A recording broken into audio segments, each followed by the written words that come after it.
Neresi gülünüz güldü? Салам достор. Салам достор деп баштагым келбей кеткен. Негедир ушинтип баштагым келбей кеткен. Жөн эле сүйлөп эле баштай бересиң го. Ошол. Анан даярданып анан баштап. Короче, мен ушул жактан эми возможно даже не в тему эле кошуп кете берейин. Альберт Сайфин деген бир психолог бар. Ошол айтат да. Ошонун сабактары 3 саат болот да. Ал сабактарын бир да монтаж кылбайт. Элестетиң? Каллаган сүйлөйт. Разрешает тебе говорить о чем угодно. Бирок ошонусу менен кызык мен 3 саат көрүп отура берем. Ошондой кылсакпы деп ойлондум эле. Бирок ал настолько красноречивый киши, ар бир сөзү маанилүү да, биз пока мындай жашпыз да. Ошого монтажга имеет место быть да, монтаж. Азыркы бүгүнкү тема деле өзү негизи тандаган эмеспиз, спонтанно болуп кетти кайрадан эле. Бүгүнкү темабыз кандай ушунда? Бүгүн убакыт жөнүндө сүйлөшөбүз. Убакыт жөнүндө, убакыт деген эмне? Кандай пайдаланабыз? Кандай пайдаланыш керек? Биздин оюбуз боюнча. Бирок эми мындай ушул видеонун ичинде биз убакыт темасынан да сыртка чыгып кетишибиз мүмкүн. И это нормально. Өзү негизи бардык нерсе жөнүндө сүйлөшөлү дедик эле. Ар кандай суроолор боюнча, ар кандай актуалдуу темаларды, бирок бир тематика алып, ошого жараша баягы описаниени дагы убакыт деп серьезныйраак болуш үчүн, адамдар келип эмне эле айтып атышат эмес, бир возможно пайдалуу нерсе болуп калат бул силерге. Ошондуктан анда эмес баштадык. Мен бүгүн сизге бир нече суроолорду даярдап койдум. 5 мүнөттүн ичинде 12 суроо. Менде 3 эле суроо. Бирок сиздики сан эмес сапат окшойт, по-моему. Көрө жатарбыз. Кстати, сиздин эме рабочая сторонаңыз кайсы? Билбейм. Билбейсизби? Мен беле сол. Менин эки жагым универсал. Ошол жакшы. Биринчи сиз баштап бербейсизби суроолоруңуз менен? Баштайын анда.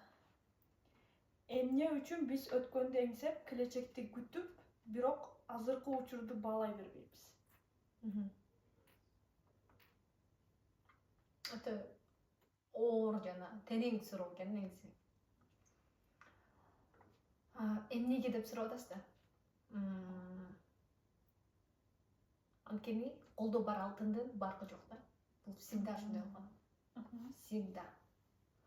Мисалы үчүн, бул нерсе бир гана убакытка тийишелүү эмес, бул нерсе ден соолукка, ата-энеге, жакын адамдарга, негизи эле азыркы биздин состояниеге, жашоо мындай деңгээлине, мисалы үчүн азыр жашоо деңгээли сонун го. Кудайга шүгүр, можем себе позволить там посещать концерты, путешествовать и так далее, да, то есть кушать полезно и так далее. Ушул нерсени биз баалай билип атабызбы? Нет, нам это кажется, так и должно быть, это нормально.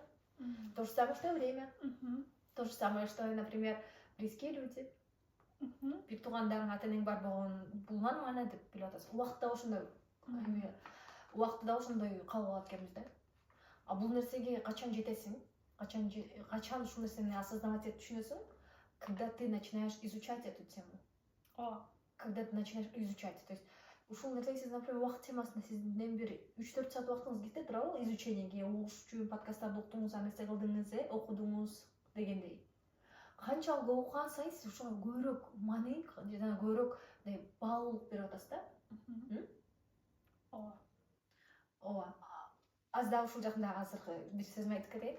Мисалы үчүн, менде бул нерсе убакыт темасына келе элек экен да, кажется, мен ушундай баалап прям мынткенге. Бирок, мисалы үчүн, тему сахара я изучала. Ошо сахарды изучать эткен сайын сахардан алыстабаттым да. Ошондо түшүндүм да, биз бир нерсеге эмнеге көңүл бурсак, ошол нерседен өнүгөт экенбиз. Убакытка, сен убактыңды баалайсың, сахарды алсаң, сахар жебейсиң, правильное питание, то есть ошол учурда религия темасы дагы, например, Аллах булган биз үчүн. Аллахты изучать эткен сайын аны сүйөсүң дегендей да. То есть ошон үчүн изучать эткен сайын ошого амал кылып баштайсың. Кылбасаң билсең деле жүрө бересиң. То есть сенин вопросуңа ушунда ответ мындай болот да. Биз неге мурунку менен жашайбыз, эртеңкини ойлонобуз, азыркы менен жашабайбыз. Анткени биздин оюбуз ошо ар жакта да, чачырап. Бир жерге коюшубуз керек. Маргулан Сисенбай деп билесиз да, ал айткан, что делает нас несчастнее? Беспокойство, например, о будущем, сожаление о прошлом и неблагодарность к настоящему деп. Ооба. Ошо. Сиз өзүңүз айтып кетпейсизби бир? Биз эмне үчүн биз өткөндү эңсеп, келечекти күтүп, бирок азыркы учурду баалай бербейбиз. Сен айткандай, бул теманы мен негизи бул теманы эмес, мен мозгду көп изучать эткенмин. Мозг? Мозг. Мозг. Мээни көп изучать этип, мээни кантип башкарыш керек. Негизи ушул темалар мага жагат. Ошону изучать эткенибизде айтканда, мээ ар дайым бизге коопсуз нерселерди издеп, биздин коопсуздугубуз жөнүндө кам көрүп турат да. Ошол боюнча, мисалы үчүн, биз өткөндү эстей бергенибиз келечекке бул келечек курганда ошол ошибкаларды кайталабаш үчүн коопсуздук коопсуздук берет экен. Анан өткөн нерселерди ушинтип эстей берет. Сактап, ошондой функциясы бар экен мээдин. Анан сен айтып кеткениңе да туура толук кошулам. Себептенде биз азыркы учур менен жашаганды көпчүлүк учурда биле бербейбиз. Мен мисалы үчүн живи здесь и сейчас деп айтат го. Мен аны көп жолу укканмын, бирок аны осознавать этип түшүнгөнүм аз болду. Өтө аз болду. Ошол айтып бериңчи, кандай экен? Ошондой түшүнгөндөн кийин кандай сезимдер келет экен? Мен азыр возможно аны түшүнө элекмин. Возможно түшүнөт, аны биле албайм да. Кантип билсең болот? Ты живешь здесь сейчас или нет? Ар бир моментте наслаждаться этесиң. Не только наслаждаться этип. Мисалы, азыр тебе грустно, грустить этесиң. Ар бир моментте, ар бир эмоцияны, ар бир моментти проживаешь. Как и есть, как и оно есть. Анан бул деле, мисалы үчүн, бир китеп окуп коюп же сразу келип калган жок да. Мун үчүн мен мурда ар бир саатка будильник коюп коет элем. Күндө 4-5 жолу менде будильник болот эле да. Анан будильникке чыкканда суроолорду берип коет элем. Эмне кылып жатасың азыр? Эмне үчүн буну жасап жатасың? Эмне жөнүндө ойлоп жатасың? О чём ты думаешь? Почему ты это делаешь? Ушул сыяктуу суроолорду берет элем да. Ошондо эстейт элем, азыр мен эмне кылып атам? Азыр мен кандай эмоцияны проживать этип атам? Себеп дегенде, биз мисалы үчүн азыр тамак жасап жатсам деле, мен башка нерселерди ойлой берем. Оюң кетет. Себеп дегенде, сен азыркы тамак жасаганда эмес, сен оюң уже башка жактасың да. Азыркы жашоодо эмессиң. Ушундай болбосун деп, всегда ошо будильник коюп коет элем. Бул будильник 2-3 ай коюп жүрдүм. Андан кийин уже байкап баштадым. Азыркы учур менен бир аз жашагандай болуп баштаганымды байкап баштагандан кийин будильникти койбой, өзүм эскертип туруп. Бирок азыр деле толук кандуу жашай алам деп айта албайм. Себеп дегенде, убакыттар болот, кээ бирде мен деле өткөндү эстейм, же болбосо башка нерселерге кайгырып, же башка нерсе не всегда я могу контролировать себя. Деп айтсам туураараак болот. Это нормально. Это нормально. Контролировать, да? It's okay. Жакшы. Сон ачыктап бердиңиз теңизи. Эми берейинби? Кийинки суроону.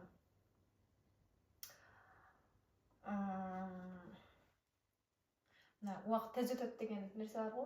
Убакыт тез өтүп атат же акырын өтүп атат, мен үчүн айтып болчу го адамдар. Сиз үчүн азыркы учурда убакыт кандай өтүп атат? Азыркы учурда убакыт мен үчүн иллюзия. Жок андай нерсе сиз үчүн. Андай нерсе жок. Мен мурда чындап убакыт бат өтүп атат, жетишпей атам деген сайын мен убактым тарый берет, өзүнөн өзү тарый берет. Жок, чындап ошентип жетишпей калам да. Азыр мисалы үчүн ошондой убакыттар болсо, мисалы үчүн бир жака шашып жөнөп атам, убактым аз экенин билем. Ошол моментте өзүм айтам: время это иллюзия, успокойся деп максимально спокойно болгонго аракет жасайм. Чындап ошондой болот. Мисалы үчүн 52 жумушка, элементарно жумушка жөнөп жатканда 52 өтүп жатат саат. Мен макияж кылып бүтө элекмин. Бат-бат кылыш керек болот. Шаш керек. Шашсаң эмне болот? Тональный өтөлөт, башка нерсе болот. Ушундай сыяктуу да. Убакыт иллюзия деп туруп, анан саатты карабай эле, шашпай, макияжым жакшы бүтүргөндөн кийин карасам, 58 өткөн болот да. Хотя мен макияжым полностью бүттүм. Ушундай азыркы учурда мен үчүн ушундай бир жака шашканда же успеть этпей калганда ошентип коюп ошентип ойлосоң чындап ошондой болот. Эгер азыр мен жетишпей калам деп ойлоп намерениең кетип сразу жетишпей каласың ошого.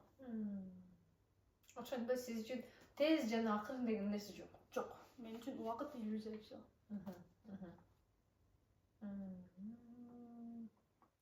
Next level го. Ушул эле суроо сала. Мага мен мынтип жооп берем да. Мен үчүн тез өтөт убакыт. Элестетиң. Мен бул мындай нелогично экен да, тез өтөт деген нерсеси, жок болсо убакыт кантип тез өтөт? Кайфа өтөт. Сен дайым бир жердесиң дайыма. Бирок мен эмнеге тез өтөт деп атам, анткени убакыт туура эмес колдонуп атам да. Туура эмес колдонуп атам. Көп уктап атам дегендей, мисалы үчүн. Жумуштан келип телефон чугуп коем. Ошол нерселер убактымды алып атат да. Сен ошентип ойлоп жатат окшойсуң. А так кандай? А так, ты сейчас получаешь то, что тебе надо было. Сен пайдаласыз, мисалы сен интернет телефон чуксаң деле сен жөн чукпайсың да. Ал жактан бир нерсе кылык этип сага керектүү нерсе келип калышы мүмкүн. Ал мисалы үчүн Reels көрүп атсаң деле бирөөнүн сөзү ушул моментте сага керек болуп аткан болушу мүмкүн.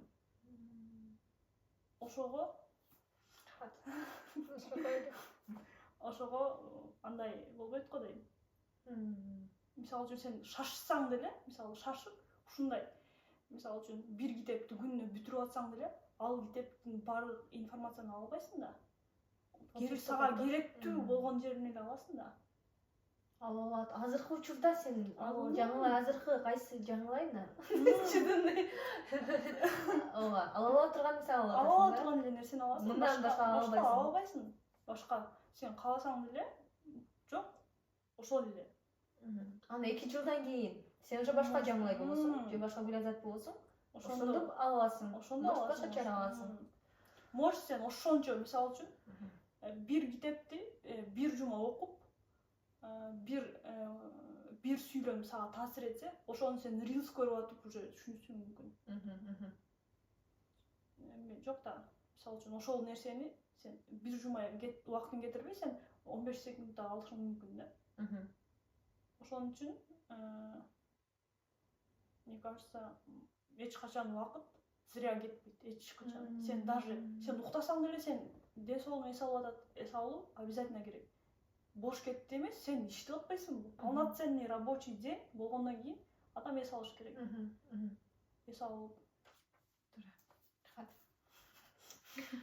Анан эми кийинки суроо, мына сиз убактыңызды туура пайдаланып атасызбы же кандай колдонуп атасыз? Негизи мындай сиздин мына күнүмдүк бир күнүңүздү айтып бериңичи, кандай өтүп атат?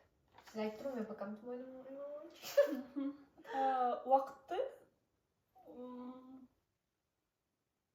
мен эч шашпайм.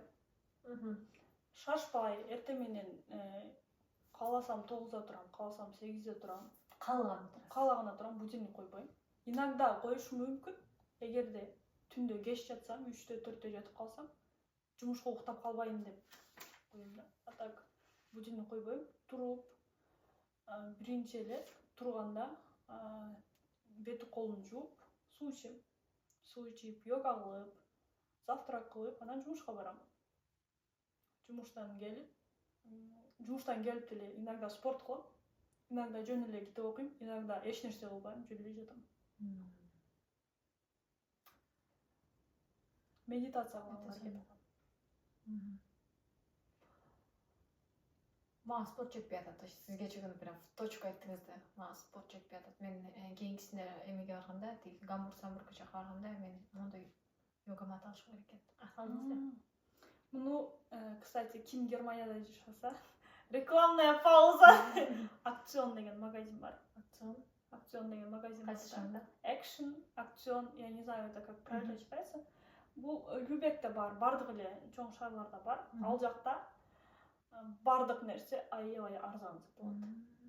Бардык нерсе дегенде турмушка керектүү нерселердин көпчүлүгү ал жакта арзан. Темудагы эле балалар. Мисалы мен бул йога матты 7 евро калган. Элестетсең. Кыргызстанда мындай кылбайсың го. Даже Кыргызстанда мындай ценалар жок. Ал жакта ушунчалык арзан, мен даже таң калам. Кытайдан даже арзан болуп келет, индангачы. Мисалы 30 еврога толтура нерсе алсаң болот да. Мен, короче, Любекке барганда алам, акционга кетип көрөйүнчү ошо. Ага чейин, короче, сиз кылбаган күндөр болот го, йога ошондой алып турсам болобу, пока мен алып келе чейин, Ооба, сен алып бияка келип деле кылсаң болот, аяка барып кылсаң болот. Менде, короче, жерде мындай килем жок. Болсо деле катуу го, кыла албайсың. Анан кыла албай эле кыйын чачыгым салып, анан жылкы туруп нерсе кылам да. Анан ушул мотивация жок десеңиз, ушул мисалы условияларда адамга шарт кылып берсем кылгым келет экен да. Шарт жок болсо кылгым да келет деп коем. Анда сен йога мат алганча башка нерселер кылып көрсөң болот. Мисалы мен жумуштан келгенден кийин мынтип йога матка жаткым келбейт. Нигедир ошондой да. Жумуштан келгенден кийин жөн эле күзгүнү карап мен танцевать могу. Жөн эле музыканы коюп, арабский belly dance ошол сыяктуу эле кылып, же приседания сыяктуу эле ушул сыяктуу эле нерселерди. Ооба. Для начала. Анан эч качан, мисалы, анан мен эч качан өзүмдү зордобойм. Мисалы, сен бүгүн йога кылышың керек, мындай кылышың керек эмес да. Мындай жок, уже жок. Потому что менин телом уже хочет этого. Мисалы, 2-3 күн йога жасабадымбы, уже мне хочется, уже зависимость сыяктуу болуп калат да. И вопрос, да, если бы у вас, например, тело не болело бы, вы бы делали, вы бы занимались этим или нет? Мне кажется, нет. Нет, потому что мен спортко денем оорugан үчүн келгем. То же самое. Менде да ушундай. Бул нормальный нерсе экен да, чындап эле. Адам нең оорусу ошону кыласың да. Ооба да, ошого кам көрүп баштайсың да. Ооба. Бул деле өзүнө өзү сүйүүнүн бир белгиси. Анан дагы крижовый нерсе айтайынбы? Иногда, оказывается, ушул ооруп калат го, например, белиң ооруйт, мойнуң ооруп калат. Ушул нерсеге настолько, оказывается, ты привыкаешь, что начинаешь кайфовать от боли. Это называется мазохизм. Мазохизм. Новый термин. Да. И получается, кылбай жүрө бересиң анан. Ушул нерсеге чыдап элестетиң. Иногда мне бывает такое, анан кийин деп өзүмө келем да. Так, анда давайте вы следующий вопрос. Эгерде келечекке же өткөнгө 1 саатка саякат кыла алсаң, ошондой возможностьң болсо, кайсы убакытка бармаксың? Мурунку убакытта. Же мурунку, либо келечекке сен 1 эле саатка убактың бар, же өткөн убакытты таңдайсың, какой-то бир период, мисалы, Таш доору, же Клеопатра доору, же бир нерсе доору, я не знаю, что это такое. Ошондой бир моментти таңдайсың, же будущийде бир моментти таңдайсың, ошону 1 саатка барып саякаттап көргөнгө возможностьң болсо, 1 саат вакытың бар. 1 саат вакыт. Ушул суроону биринчи сиз жооп берип көрбөйсүз, менде уже ответ бар да. Экөөбүзгө окшош болобу экен, болбойбу экен, мен ошону карап көрөйүн. Меники бар уже. Мен келечекке бармакмын. Мен деле ошол эми ачыктап бериң, эмнеге экенин. Эмне үчүн? Себеп дегенде мен өткөн чакты я примерно уже знаю. Мен даже айтам, тарыхтан билесиң, кино бар. Если мне интересно, ошону билип алам. Мисалы, мага өтө кызык келечектеги муундар, мисалы, азыркы чыккан технологияга как такое может быть? Мен мисалы үчүн төрөлгөндө, мисалы, азыр мурда мынтип видео кылып сүйлөшөт деген, для нас это было вау, да? Нереально. Азыр заман ушунчалык өнүгүп атат. Мындан 200 жылдан кийин канчалык деңгээлде өнүгөт? Мисалы үчүн, мен азыр чоң аталарыбыз азыркы смартфондорго жакшы түшүнүшпөйт. Алар үчүн бул өтө өнүккөн десем болот да. Ошондой. Мен үчүн мен бабушка болсом кандай болот экен деген ойда. Мага, знаете, эмне кызык? Келечекке бармакмын, бирок кайсы убакытка бармакмын? Мен 80 жашыма бармак эмесмин да. Мен бир 6-7 кылымдан кийин эмне болот экен? Ошого бармакмын да. Элестетиң, бир 7 кылымдан кийин адамдар кандай болот? Эмне болот, мен элестете алам, потому что менин жома ага жетпейт да азыр. Жетпейт да. Ошого өтө кызык болот, бирок эми көрө ала турганыбызды эле көрүп атабыз да азыр. 200 жыл, 300 жылдан кийин деле, мисалы, ушул эле техника кандай болот, технология кандай болот, транспорттор кандай болот, доставка кандай болот, элементарный. Шуну айтсаңыз. ChatGPT'ден сурап көрүш керек, может ал билет да баары бир кичине примерно айтып берет. И, кстати, азыр видеону бир текшерип койбойлубу? Может, азыр болбойт. Азыр пауза. Башым иштеп кетти ушунда. Анда эмесе баштайлы. Алда кадам Баштайлы. эме. Бизде экинчи часть. Аха. Паузабыз бүттү. Видеону текшердик. Күнү жана негизи мындай ракурс тура эле экен баары. Бирок менин экинчи подбородум Бирок экинчи часть өзү болбойт. Аңгайсыз. Кантип отурасыз эми? Мен кокой отурам. Асанканы чындап негизи Асанканы кармап жүрүш керек да. Жана мен Асанка деген жок болгон жок. Азыр эми Асанканы кармайбыз. Өтө маанилүү. Туура айтасыз. Тем более аял кишиге дагы бир жолу. Грация деген нерсени унутпайлы. Грациозный. Аха. Негизи жашоодо менде экинчи подбородогум жок да. Деп ойлойсуз да, просто сиз. Бирок видеодо ушунчалык чыгып калыптыр. Как будто мен 10 килограмм бошолгандай көрүнөт экен. Олмайм болду. Ооба. Настроение. Ещё мынада не то болот да. Ооба. Жерге отуруп алгыла. Жерге отуруп, молдоштук мынтип отурабыз. Анда. Вообще сон болот. Давайте попробуем. Койсоңуз. Эгерде өткөн жака барганга мүмкүнчүлүк болгондо 2 саатка кайсы убакытка бармаксыңыз? Өзүңүздүн жашооңуздагы өткөн жака. Өзүмдүн жашоомдогу өткөн жака болгондо. Анда мен балалык кезге бармакмын. Кайсы моментке? Эми башка жаткан убакка бармак. Бирок сиз аны сынап айта албайсыз да, сиз аны. Аны сиз түшүнө албайсыз, бала бирге чыкканда, например. Сиз аны Мен бирге чыкканда баскан эмес. 2,5-2 өткөндө мен эми басканымды эстей алам.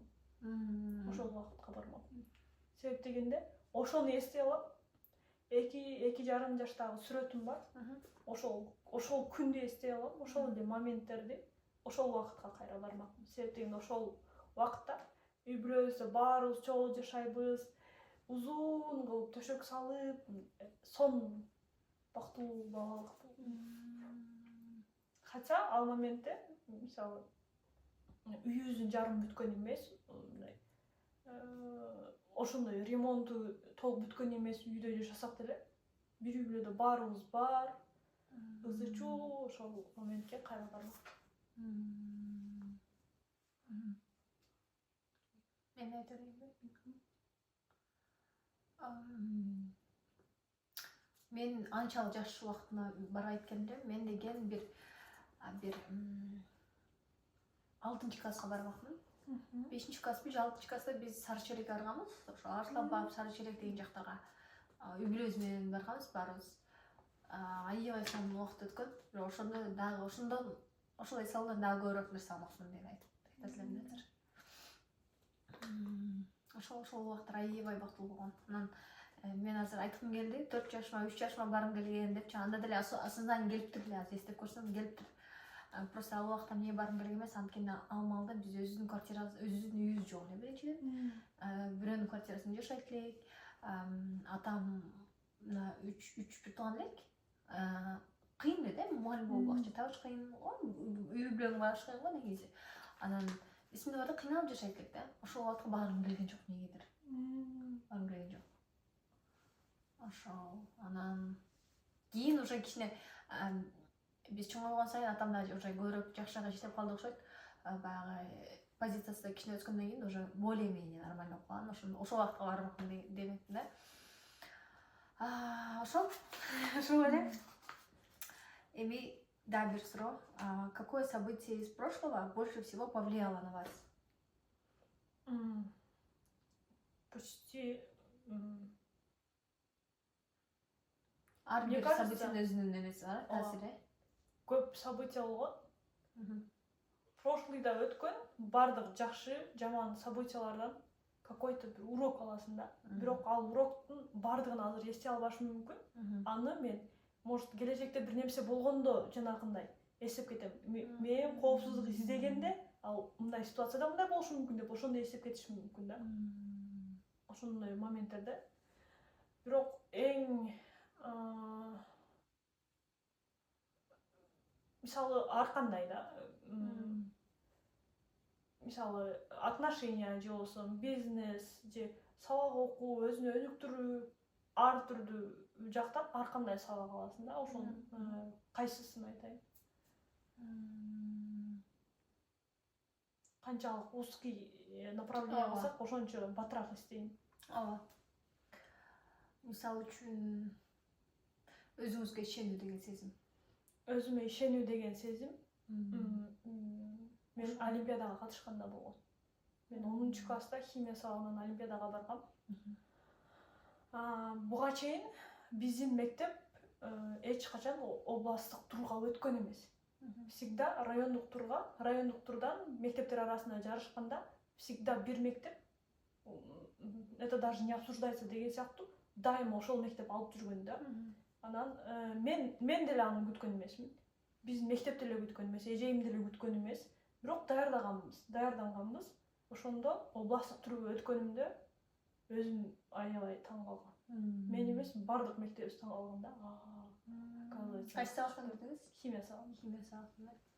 Чё так можно было деген сыяктуу болгондо, ошондо өзүмө болгон ишенүү арткан. Мисалы ага чейин деле болгон, бирок по-любому канчалык ишеним болбойм, ичинде сыртка билдирбесең деле ичинде какой-то бир неуверенность болот да. Же болбосо ичиндеги уверенностька дагы сырткы тараптан поддержка керекпи, ушундай болот. Ошол моментте мен мугалимдерим баары сүйүнүп, анан өзүм сүйүнүп, ошондо дагы бир жолу өзүмө уверенный. Анан буга кантип мен өттүм? Мен түнкү саат 3-кө чейин инан окуйт элем. Каждый день, мисалы, жыйнактар болот эле, ошол химия сабагынан, мындай 7-8, ошонун 1-чи жыйнактан баштап 9-чу жыйнакка чейин ар бир маселесин иштеп чыккан. Бирөөсүн да калтырбай, бардыгын иштеп чыкканбыз да, эжем экөөбүз. Ошол эжеимге аябай ыраазымын. Анан ошол эжеимди Гүлмира Ажыбаева, Гүлмира Жумабаевна. Салам айта кетпейсизби азыркы? Мен эфирде колдонуп. Эжем айтканда, химия сабагыны сен чоңойгондо может керек эмес болуп калышы мүмкүн деген да. Направленияң башкага болуп, керек эмес болуп калышы мүмкүн. Бирок бул химия сабагында биз бир маселени 2-3 тарап менен чыгарабыз да. Бирөөсүн формулага саласың, бирөөсүн ар кандай жол менен бир маселени 3-4 жол менен чыгарасың да. Сен чоңойгондо проблемаларыңды ушинтип чечип каласың деп айткан да. Ошол сөзү ушунчалык оюмда калган. Азыр чоң бир проблемам болгондо ошону ар дайым эстейм да. Значит, мынтип чыгарсам болот, муну еще кантип чыгарсам болот деп ойлоном. Сонур. Ошол болгон 10-классымда. Ошого азыр ойлойм да, ошондой жарыштарга, competition деп ошондойлорго көп катышыш керек экен, жаш баланы көп катыштырыш керек экен. Ладно, мен 1-чи жыл олимпиададан өтпөй калгам, бирок 2-чи жыл барганда еще ал кыз уже областной турга чыгып келген кыздан мен жакшы бал алганда ушунчалык уверенность болгон да. Бирок областной турдан орун алган эмесмин. Канченчи орун алгансыз? Даже не знаю. Самое интересное, даже не знаю, потому что мындай болгон, биздин областтык турга кантип даярданышты билбейбиз. Себеп дегенде биздин мектеп канча жылдан бери областтык турга химия сабагына барган эмес. Кандайга мисалы райондук турга ушулардан келет, ушул примерно ушундай болот. Понятие бар. Областтык турдан таптакыр болгон эмес. Лабораториясы бар эле. Анда биздин мектепте лаборатория жок. Мен теория жактан билсем эле лаборатория жоктун 0 алгам. ошондой. Бирок өзүм деле бүткөн эмесмин, аракет кылганмын. Бирок эч кайгырган эмесмин да. Зато көрүп келдим ошол. Ооба. Зато эч ким буга чейин сизге чейин барган эмес туурабы? Эжеиме деле плюс болду. Кийинки жылга окуучуларын кантип даярдашты, эмне кылышты билет хотя бы. Эми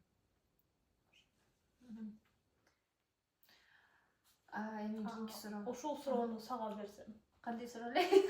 Кандай суроо? Ошол өткөн чактагы кайсы бир событиядан чоң урок алгансың дейинчи, ошондо. Ооба. Мен чындап жооп берейинби? Эгерде чын-чынына келсек, эч кандай событиядан мындай чоң урок алып отурмун, көрсө. Майда нерселерде майда болуп, ушул жаңы сформировать этилгенге майда таасир этти да. Бирок прям жашоону өзгөртө турчу сабак боло элек, анткени биз еще жашпыз. Баардык жашообуз алдыда. Эртең эгерде мен бир бизнес ачам деп калсам, күйсөм, Кудай сактасын, эми илгийлик тилеп болсун, бирок күйүп каласың, бизнес ушундай нерсе да. Ар нерсе болот, ошондо сабак алыш мүмкүн да. Бирок азыркыга чейин жашоом бир калыпта эле болуп кетти.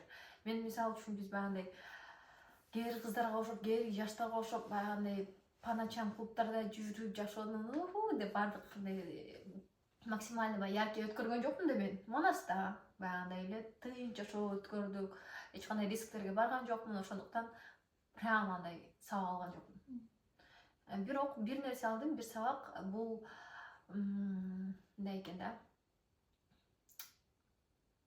Блин, ошол жөнүндө китеп бар эле. Я уже не помню, что за книга была, бирок мен ойлойт элем, менин ойлонгонум бул эң туура депчи. Эгер бирөөнүн ою меники менен тырмес келип калса, вот он сволочь, вот он негодяй. Буну сеники туура эмес, ичи мен хотя бы ушундай жек көрүп эле да. Меники гана туура депчи. Вот он, блин, он ушу түшүнбөй атат да, ал туура эмес экенинчи депчи.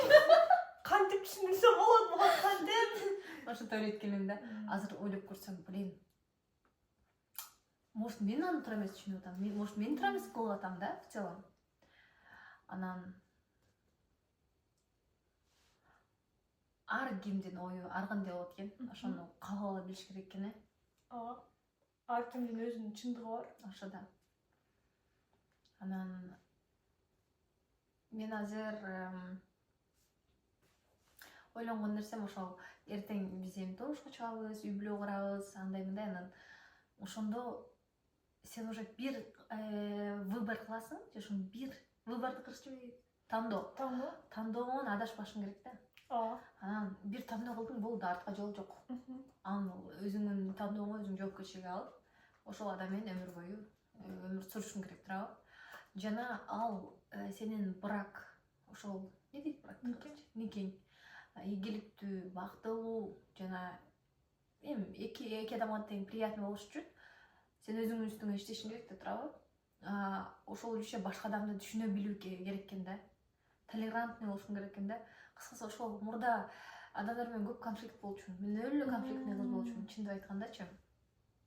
Тилим өттөн мындай курч, кайша сүйлөгөн ушундай кыз болчумун да. Кийин кичине осознание келип, кичине акыл кирди окшойт. Токтолдум да, кичине токтолдум. Ошол анан сабактар, майда сабактар көп болду. Бирок күйбөдүм. Кудайга шүгүр. Может, жакшы болду. Бул жакшы, конечно, шүгүр. Андай бир. Сабак, кстати, негизи сабактар көйлөп аласыз, просто биз азыр мындай да отурат экенсиң да. Ошо узкий бир нерсе болбосо, эстешин да. Ооба да. Короче, мен бир сабак алдым, бул нерсети иногда эме болуп кетем, блин, ушул эмне кылып атырмын депчи. Мен кийин эртең балдарым болгондо, балдарыма сладкий бербейм. Бул сахарная зависимость жаман экен да. Тишин дагы өлтүрөт. Анан сахарга жакын болбайм. Экинчиден тишиңерди өтө жакшы карагыла деп, прям ошону өзүм контролго алам да. Тиш темасы, анткени ошону өзүм күйүп атам да азырчы. Поэтому так, тиш жана шекер. Вот. Сизге суроо эми. Карагандан коркосузбу? Жок. Тырыштар түшсө, чечиңиз аарса. ошол нерсе кандай кабыл ошол нерсени? Так и должно быть. Нормально карап атабыз. Эми болот экен да деп коесузбу же? Карагандан бул эмне этет деп коет да, неизбежный. Эч жака качып кутула албайсың. По-любому карайбыз. Бирок по-любому карайбыз деп жатып албай, мисалы, өзүңө кам көрө билишиң керек. Элементарно спорт менен машыгып. Мисалы, ушундай карайбыз по-любому, бирок ошону деле жайлатсак болот. Бул процессти жайлата алабыз. Андан кача албайбыз, бирок жайлатсак болот. Мисалы, бетибизге массаж жасап, же болбосо күндөн коргоочу көз айнектерди тагынып, эң эле жөнөкөй нерселерди. Анан күндөн сактанып, ошентсек муну жайлата алабыз, бирок мындан эч жака качып кутула албайбыз. Муну принимать этишиң керек да. Азырдан принимать этсең, наоборот өзүңө жакшы болот. Эгерде карап атам деп ошого переживать ете берсең, баткарып кетесиң, переживать этип отуруп кетип. Аны принимать этип эле, просто жайлатканга аракет жасашыбыз керек. Туура тамактануу, спорт, позитивное мышление деген сыяктуу. Мен чындап айтканда мен всегда жаш болгум келет экен. Жаш болуп, мындай сулуу болуп жүргөн жагат экен. Бирок караганын өзүңө билинбейт экен да, самое интересное. Эртең элүүгө чыкса да өзүңдө жаш. Анан качан билесиң, карап атканың бул чачың аарыганда, тырыштар түшүп кеткенде, тырыш сага айтып түшпөйт, тырыш эртең 10 тырыш түшүп калышы мүмкүн, Кудай сактасын. Түшүп калышы мүмкүн экен да. Бир күндө түшөт экен го ал, билинбей. Билесизби ошону? Жок. Бирден түшө турбайбы, стресс болсо резко түшөт экен да. Мен азыр чачымды 30 түштү. 30 эмес, 40% агырган. Койчу. Ооба. Кана? Кырсыз кыласызбы? Бактан көрүнүп турат. 40% деп айта албайм. 20%. Ушундай көрүнөт. Могу жак крас эткен да, еще крас этилбегени көрүнүп атат. Мен чачымды боёткола барганда айткан. Сенин чачың уже 40%. Себеп дегенде, ошол момент өтө стресс болгондо топ жерге түшөт го. Мисалы үчүн, ушул жеримде өтө аябай көп. Ал могу артымда жок. Ошондой болот экен. Сакын поддоштук кылсаңыз, бияка түшпөйбү? Бияка түшпөй? Бирок биринчи принимать этиш кыйын болду, бирок азыр принимать эттим. Азыр достошком. Сан. Убакыт темасын сүйлөшүп атабыз да. Ошого связанный предопределение деген нерсе ишенесизби? Уже баардык нерсе уже чечилген Аллах тарабынан эртеңки күнү. Кандай түшүнөсүз ушул нерсени? Предопределение дегенде. Тагдырың жазылган. Мисалы үчүн эртең сиз, допустим, бир профессиянын ээси болду дедик да, деп коелу. Ушул нерсе уже жазылган деп ойлойсузбу? Жок, какой-то бир нерселер жазылган болушу мүмкүн, бирок биз каждый день выбор кылабыз да. Каждый день выборду биз өзүбүз чечим кылабыз. Бул өзүбүздөн да зависит этет. Даже исламда айтат, сен тагдырыңды дуа кылып өзгөртсөң болот. Бардык нерсени өзүң үстүнөн өзүң иштеп өзгөртсөң болот. Мисалы үчүн мен тагдырым ушул деп баткенде отуруп. Достор, негизи биз 40 мүнөттүк 1 саат видео таптырбыз эле. 40 мүнөтүнө келгенде телефонубуз өчүп калыптыр. Акыркы сөздөрүбүз ошол коштошуу сөздөр болчу да, маанилүү сөздөр айтылды, бирок сакталбай калыптыр. Эми ушундай болуш керек экен эле да, значит. Ошентип бүтүрүп коелу анда кыска нуска.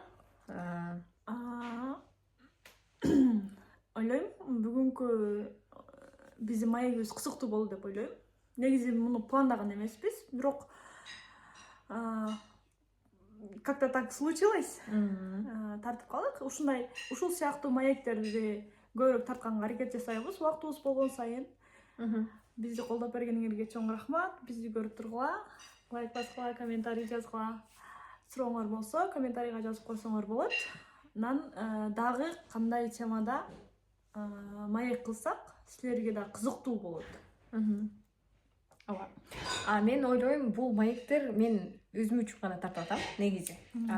Чтобы запечатлеть эти моменты, свои размышления. Мен кантип ойлоном азыр, жана мен 5 жылдан кийин кандай ойлоном. Экөөнү салыштыруу үчүн, анан эл үчүн, анан элге пайдасы тийсин. Возможно, тиет, возможно, тибейт. Эми бул биз биякта мындай гениальный нерселер айткан жокпуз да. Өзүбүздүн оюбузду болгону айтып атабыз. Анан ошондуктан ал уровеньге, мындай элге таасирин аябай тийгизчү уровеньге да жеткиргенге Аллах насип этсин.